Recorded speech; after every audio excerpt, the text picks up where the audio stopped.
Hello दोस्तों, तो कैसे हैं आप सब और स्वागत है आपका एक और लीड कोड के प्रॉब्लम में जिसका नाम है longest increasing path in a matrix.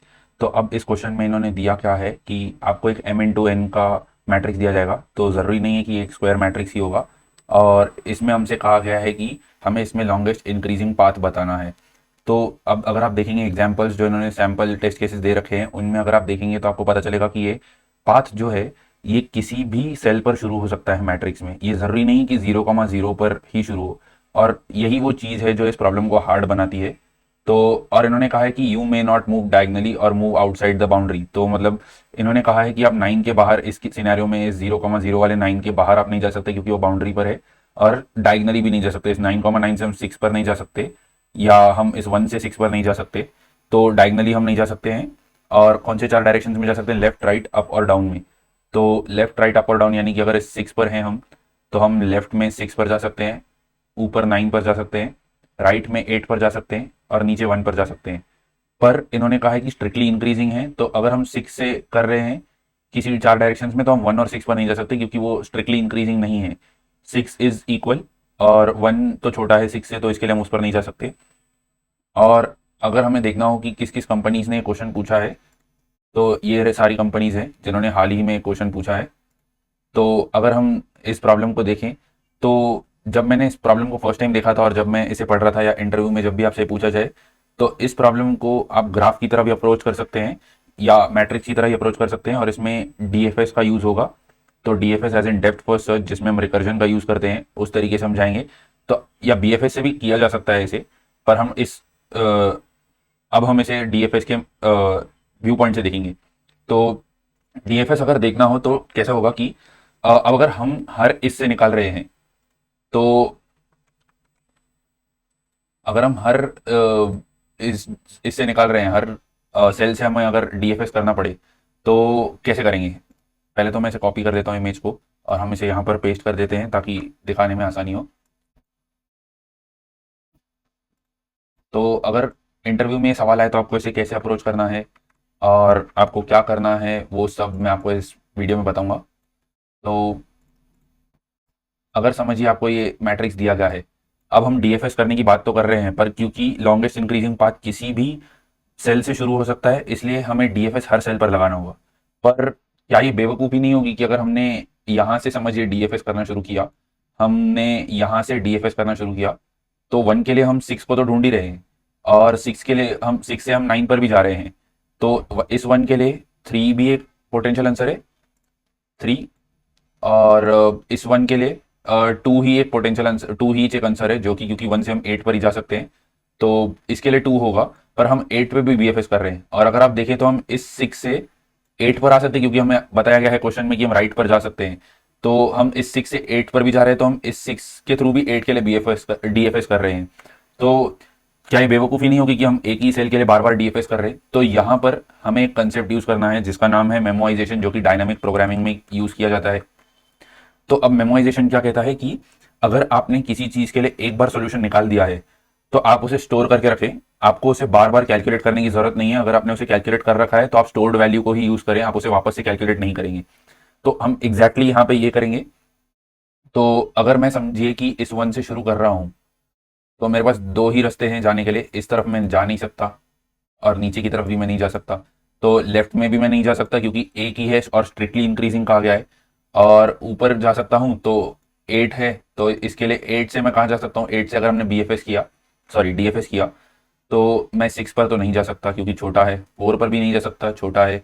1 पर मैं नहीं जा सकता क्योंकि हम 1 से ही वापस आए और 1 भी छोटा ही है। और राइट में भी नहीं जा सकते क्योंकि राइट में भी कुछ नहीं है। तो अगर हमें कैलकुलेट करना है, तो ये खुद तो एक सिंगल भी है, रह सकता है एज अ सिंगल एलिमेंट भी। वो लॉन्गेस्ट इंक्रीजिंग पार्ट में उसकी वैल्यू 1 तो है ही। तो 1 प्लस लेफ्ट, मतलब इन सब का मैक्स होगा। तो वो कैसे होगा?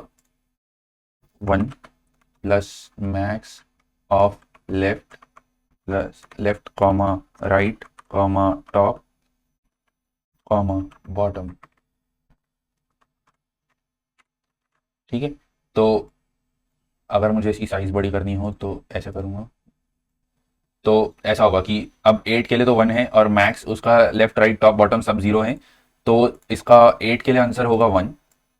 और वो 1 को ये रिटर्न करेगा, 1 ही रिटर्न करेगा 8, तो 1 + 1 यानी कि 1 के लिए आंसर हो जाएगा 2। अब इस 1 से करें तो हमारे पास दो इंक्रीजिंग पार्ट्स बनते हैं, जो कि हैं 6 पर जा सकते हैं हम, या फिर हम 2 पर जा सकते हैं। इस 1 पर नहीं जा सकते और 8 पर डायगोनली नहीं जा सकते, जो कि उन्होंने क्वेश्चन में कहा था।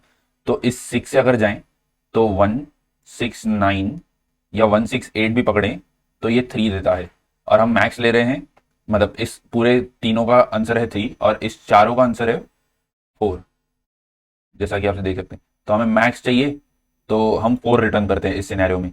तो अब आइए कि देखते हैं इसे C++ में सॉल्व कैसे करेंगे। मैं आपको इसके बाद पाइथन का सोल्यूशन भी दिखाऊंगा। तो सबसे पहले हमें स्टोर करने के लिए भी उतने ही सेल्स चाहिए जितने कि हमारे पास मैट्रिक्स में है। तो हम सबसे पहले करेंगे इंट एन, इंट रो। हमें हमें क्योंकि ये मल्टीपल फंक्शंस में चाहिए रहेगा, तो हम इसे ग्लोबल वेरिएबल भी ले सकते हैं। Int row is equals to 0, int col is equals to 0। और अभी हम यहाँ पर करते हैं row is equals to matrix of matrix dot size, और कॉलम के लिए हम कर देंगे मैट्रिक्स ऑफ 0 डॉट साइज।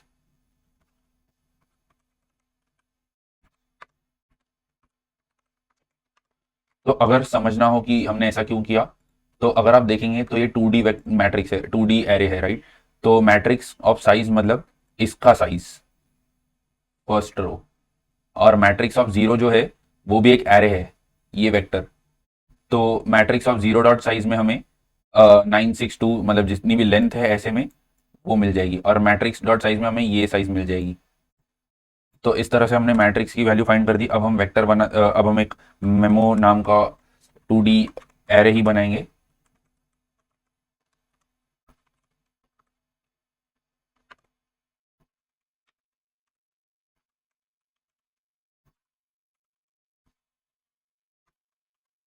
और हम उसकी इनिशियल वैल्यूज -1 से भर देंगे। तो अब होगा क्या कि हमारे पास एक मेमो नाम का वेक्टर आ चुका है, और हमने उसके अंदर सारी की सारी वैल्यूज -1 से भर रखी है। अब क्योंकि हमें सारे के सारे सेल्स पर डीएफएस करना है, तो हम इटरेट करना शुरू करेंगे पूरे सेल्स पर।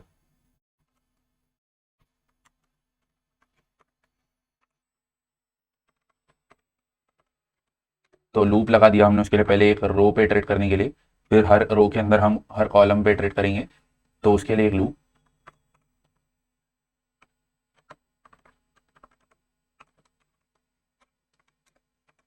अब हम चाहिए तो डीएफएस यहाँ पर भी पूरा कर सकते हैं, मतलब इसी फंक्शन को हम एक तरीके से रिकर्सिव डायनामिक प्रोग्रामिंग जैसा मेमोराइजेशन जैसा फंक्शन बना सकते हैं। पर बेटर ये रहेगा क्लीन कोड लिखने के लिए कि हम उन फंक्शंस को अलग से लिखें और उन्हें प्राइवेट भी रख सकते हैं, ताकि सिर्फ फिर हम ही उन्हें यूज़ कर पाएँ। तो मैं उसे ऐसे लिखूंगा कि इंट मैक्स पाथ, और उसे हम देंगे मेमो नाम का वेक्टर। तो वेक्टर वेक्टर इंट रेफरेंस पास करेंगे, ताकि हमारे पास ओरिजिनल में सारी वैल्यूज पड़ी हों। और इंट आई, जिस पोजीशन से हमें डीएफएस चालू करना है वो पास करेंगे। और क्योंकि हमने रो और इसको रख ही दिया है एज अ ग्लोबल वेरिएबल, तो हम उसे यहाँ पर पास नहीं करेंगे। और हमें मैट्रिक्स भी चाहिए होगी, क्योंकि हमें मैट्रिक्स की वैल्यूज से ही पता चलेगा कि इंक्रीजिंग है या नहीं, हमें कंपेयर करना पड़ेगा वो भी। तो इंट एंड ऑफ मैट्रिक्स भी।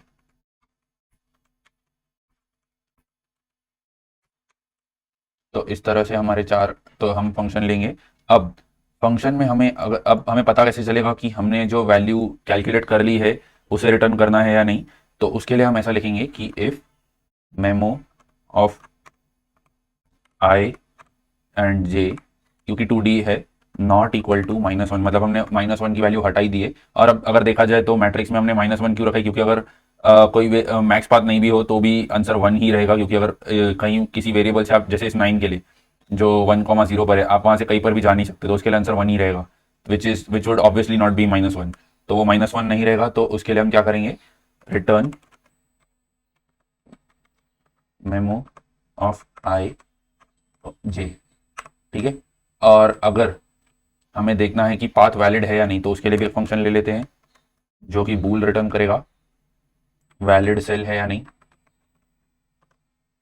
उसमें इंट आई कॉमा इंट जे ले लेंगे और उसमें हम देखेंगे कि if I is less than zero और J is less than zero, इसका मतलब हम बाउंड्री के बाहर जा चुके हैं।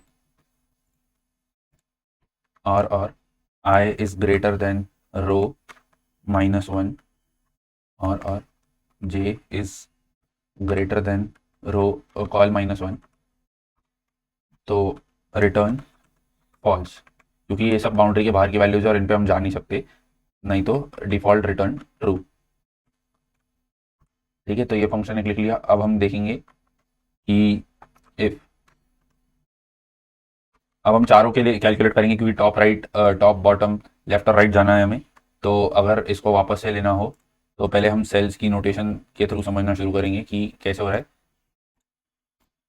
अब अगर आप देखेंगे तो ये एक मैट्रिक्स है जिसमें सेल्स कैसे, कि अगर ये 0th रो है, ये फर्स्ट रो है, ये सेकेंड रो है, ठीक है, और ये 0th कॉलम है पूरा का पूरा 962 वाला, ये फर्स्ट कॉलम है और ये सेकंड कॉलम है। जीरो क्यों ले रहे हैं, क्योंकि एरे 0 से शुरू होता है, एरे की फर्स्ट इंडेक्स 0 होती है।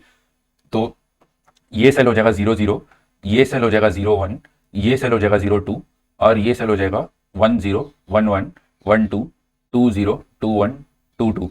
तो अगर ऐसे, तो ये 9 3 by 3 की मैट्रिक्स है जो कि स्क्वायर है, बट इन्होंने कहा है कि स्क्वायर नहीं भी हो सकती है, वो m इंटू एन मतलब स्क्वायर नहीं हो सकती। अगर m इंटू एम या n इंटू एन कहा होता तो वो स्क्वायर मैट्रिक्स होती। तो इसको अगर देखा जाए तो 0 0 0 1 0 2, तो अगर हम 6 से कंसिडर करें डीएफएस, तो टॉप के लिए हम कैसे जा रहे हैं, 1 1 से हम जा रहे हैं 0 1 पर। तो आई की वैल्यू 1 से कम हो रही है और जे की वैल्यू वही है, तो हम ऐसा ले लेते हैं। पहले तो हम 4 वेरिएबल्स ले लेते हैं जिनके हम नाम रख देंगे टॉप बॉटम लेफ्ट राइट, और इन चारों को 0 से असाइन भी कर देते हैं ताकि अगर उनके अंदर वैल्यू ना आ सके तो हम 0 को तो ले ही सकते हैं और मैक्स तो कुछ होगा ही जरूर। 4 वेरिएबल्स हमने ले लिए। अब if valid cell in bracket, जो आई हमें दिया गया है, आई की वैल्यू हमने देखा टॉप के लिए 1 से कम हो रही है, 1 1 से हम 0 1 पे जा रहे हैं, तो आई -1 और जे एंड उसके बाद हम देखेंगे कि जो आई -1 और जे के अंदर की वैल्यू है वो क्या करंट वैल्यू से कम है, ज़्यादा है। Matrix of I -1 and sorry J is greater than matrix of I comma J. अब हम ये क्यों चेक कर रहे हैं, क्योंकि स्ट्रिक्टली इंक्रीजिंग कहा गया है तो इसको ग्रेटर ही होना पड़ेगा, ग्रेटर देन और इक्वल टू नहीं हो सकता। और पहले हम वैलिड सेल की कंडीशन ही रखेंगे, क्योंकि अगर इसने फॉल्स रिटर्न कर दिया तो हम आगे चेक ही नहीं करेंगे, अगर इसने ट्रू रिटर्न कर दिया तो ही हम आगे चेक करेंगे, और इसको पहले ही होना पड़ेगा। वरना कैसे हो जाएगा कि अगर हम पहले ये कंडीशन चेक करेंगे तो फॉल्ट आ जाएगा सेगमेंटेशन, क्योंकि अगर आई -1 और जे बाउंड्री के बाहर हुआ तो हमारे पास वो मेमोरी नहीं है, तो हम उसको एक्सेस कर ही नहीं सकते, तो इसके लिए सेगमेंटेशन फॉल्ट आ सकता है। तो हमने अभी ये टॉप के लिए चेक किया, तो हम इसके अंदर इंडेंट करके या ब्रैकेट के साथ लिख सकते हैं कि टॉप इक्वल्स मैक्स पाथ, ये रिकर्जन है, हम एक ही सेम फंक्शन को उसके अंदर से ही कॉल कर रहे हैं, मैक्स पाथ ऑफ। अब हम मेमो पास करेंगे, कॉमा मैट्रिक्स पास करेंगे, कॉमा आई -1 पास करेंगे, कॉमा जे पास कर देंगे। ठीक है, इसी तरह हम दूसरे सेल्स के लिए भी करेंगे, तो मैं इसी को कॉपी पेस्ट करके दिखाता हूँ। लेकिन ध्यान रखिएगा कि कंडीशंस हम बरोबर से लिखें, वरना गलत हो सकता है ये। और मैं कमेंट्स भी डाल देता हूँ ताकि अच्छे से एक फॉर्मेटिंग बनी रहे और कोड रीडेबल रहे।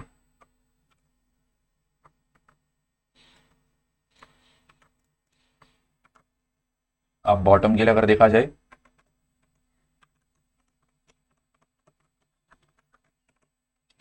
तो अगर हम इधर से देखें तो 1 1 से हम 2 1 पे आ रहे हैं बॉटम के लिए, ये 2 है सेकेंड रो और फर्स्ट कॉलम, तो 2 1 आ रहा है तो आई +1 हो जाएगा।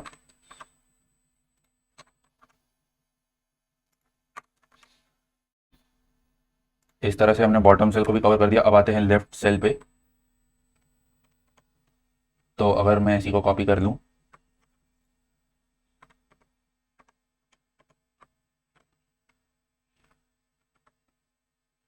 ये हो जाएगा, सॉरी, लेफ्ट। और हाँ दोस्तों, हमने एक चीज़ गलत की है, वो है कि इसे हमें वेरिएबल को नाम भी चेंज करना है, बॉटम। तो इसके लिए हो जाएगा वो लेफ्ट।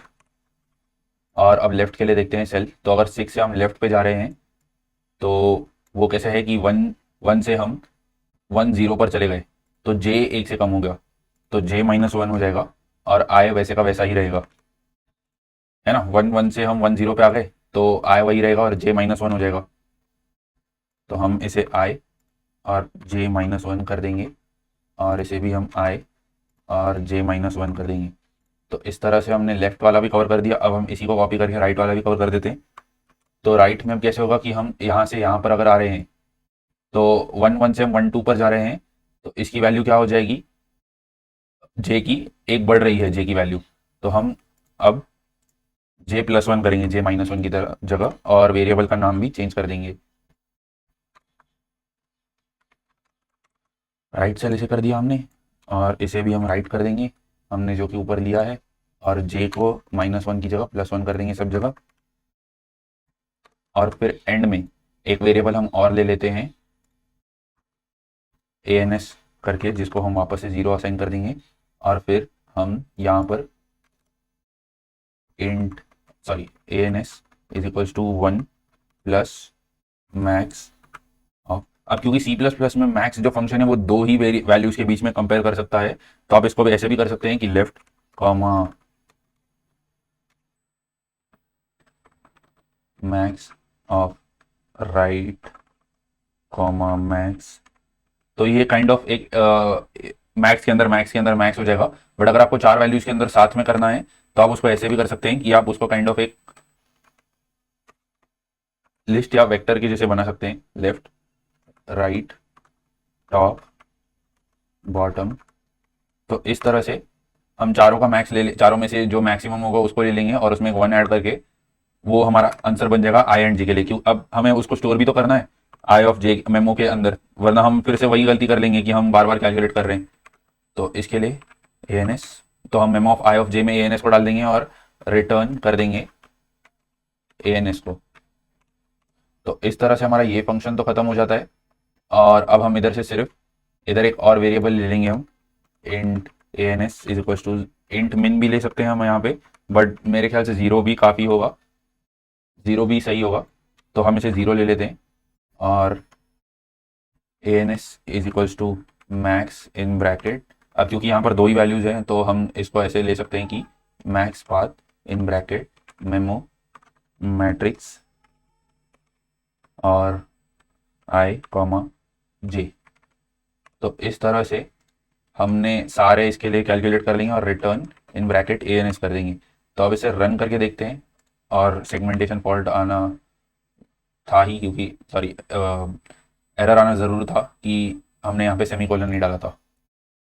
तो अब हमने देखा कि तीनों टेस्ट केस पास हो रहे हैं, सबमिट करके देखते हैं। और दोस्तों एक टिप भी बताना चाहूँगा कि अगर आप कभी भी किसी टेस्ट केस पर फेल हो रहे हैं, आपको कॉन्फिडेंस नहीं लग रहा है, तो आप देख सकते हैं डिस्कस सेक्शन में कई लोग होंगे। जैसे कि मैंने देखा एक बंदा है जो टेस्ट केस गाय के नाम से है, वो हमेशा अलग अलग टेस्ट केसेस यहाँ पर डालता रहता है। तो आप उन टेस्ट केसेस को लेकर उन्हें यहाँ पर टेस्ट केसेस में डाल के रन कर सकते हैं। तो उस तरीके से आपको थोड़ा और कॉन्फिडेंस आएगा कि आपका कोड सारे टेस्ट केसेस पास कर रहा है। तो यहाँ पर आप एक प्लस साइन को दबा सकते हैं और उसके अंदर दूसरे टेस्ट केसेस डालकर आप उसे भी रन कर सकते हैं रन के थ्रू, और आपको सबमिट करने की ज़रूरत नहीं पड़ेगी। तो इस तरह से आपने देखा कि कैसे हमने सॉल्व कर दिया longest increasing path in a matrix, और ये है उसका C++ कोड। और मैं पाइथन का कोड भी शेयर करूँगा आपके साथ। हेलो दोस्तों, तो अगर आपको वीडियो पसंद आई तो प्लीज़ चैनल को सब्सक्राइब कीजिएगा, और थैंक यू यहाँ तक वीडियो देखने के लिए। पाइथन का कोड इस सेक्शन के बाद है, तो आप देख सकते हैं उसको। और अगर आपको वीडियो पसंद आई तो उसे लाइक भी ज़रूर कीजिएगा, और चैनल को प्लीज़ सब्सक्राइब कीजिएगा। Thank you. तो ये रहा पाइथन का code for longest increasing path in a matrix. अब पाइथन में कैसे है कि फंक्शन के अंदर भी आप एक फंक्शन लिख सकते हैं, तो मैंने वही काम किया है। तो मैंने जो मैक्स पाथ का फंक्शन है उसको फंक्शन के अंदर ही लिख दिया है, और मेमो को मैंने इस तरीके से डिक्लेयर किया है। तो अगर आप देखेंगे तो मेमो का फंक्शन लगभग लगभग सेम ही है, पर मतलब मैंने वैलिड सेल का फंक्शन नहीं लिखा है, पर उसकी जगह हर बार कंडीशन इधर ही लिख दी है। और ये रहा उसके नीचे का लूप जो हम लगा रहे थे हर सेल पर घूमने के लिए और उसके बाद हमने आंसर रिटर्न कर दिया है।